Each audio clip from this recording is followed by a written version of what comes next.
Hey there, Elevate 78. Here's your daily online video devotional for Monday, April 6th. This is Holy Week. It's the week leading up to Easter, and so our readings this week are matching the story of Easter, the last week of Jesus' life, from the Gospel of Mark. For today, you should have read Mark chapter 11, verse 20 through the end of chapter 12. If you didn't get a chance to do that, go ahead and pause the video right now. Take out your Bible and read that, Mark 11:20 through the end of chapter 12. And for tomorrow, try to read through Mark chapter 13.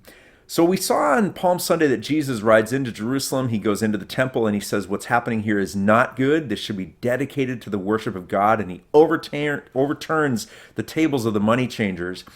And now this gets the attention of the chief priests and the teachers of the law and the elders who are going, what's this guy doing? And why is he doing this kind of thing? It'd be kind of like if you walked out of class in school and just started walking around your school campus, opening classroom doors and yelling, "Class dismissed, everybody, class dismissed."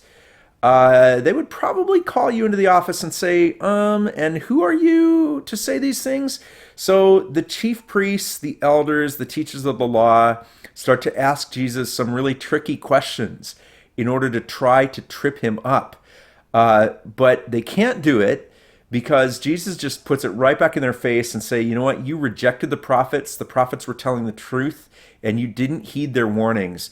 And it says that the chief priests and the teachers of the law were afraid of the crowd, so they were afraid to lay a hand on Jesus. Now that's going to change as the week goes on, but early on, they're afraid to act against him. Here's the thing about these people. They loved God.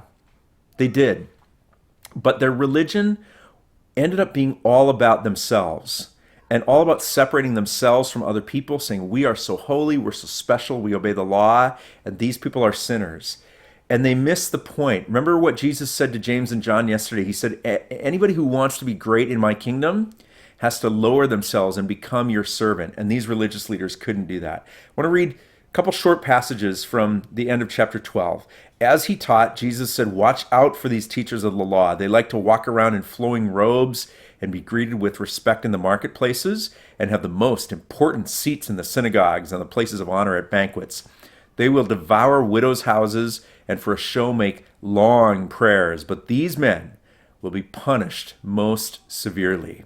And then it relates this little story that Jesus sat down across from the place where the offerings were put and watched the crowd putting their money into the temple treasury.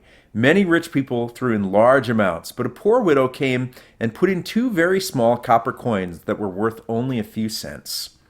Calling his disciples to him, Jesus said, truly I tell you, this poor widow has put more into the treasury than all the others. They all gave out of their wealth, but she, out of her poverty, put in everything, all that she had to live on. So as Jesus is attacking the people who consider themselves to be very important, and he is raising up, he is elevating the example of this poor widow who gave everything. He's turning the kingdom upside down. And this is upsetting the powerful people. Really is. They start to scheme how they're going to get him. You'll see that as you read forward in Mark chapter 13 for tomorrow. But just remember that Jesus' version of human greatness is not what we think it is. It's accepting humbleness. It's giving all that we have to him. In Philippians chapter 2, it says Jesus was equal with God. He was. And he could have grasped and hung on to all the importance that was bound up inside of him. And instead, he emptied himself and became a servant to people. And for that, God gave him great honor in heaven. That's the story that's going to unfold this week. So hang with us. Read Mark chapter 13 for tomorrow, and we'll talk about it right here tomorrow. Have a good one.